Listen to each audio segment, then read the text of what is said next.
ഭാവസന്ധ്യയിൽ ചന്ദ്രകാന്ത ദീപമായി പ്രഭ ചൊരിഞ്ഞിടേണമേ സ്വാമി.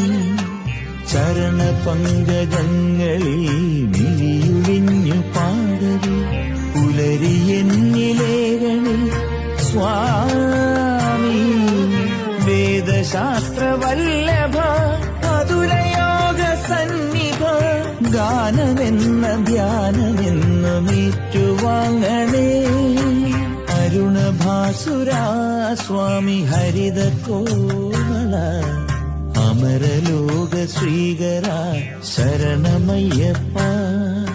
സുഹൃതമാനസങ്ങളെ വഴി നടത്തുമീശ്വര മധുരമോഹിനി സുധാ ശരണമയ്യപ്പ.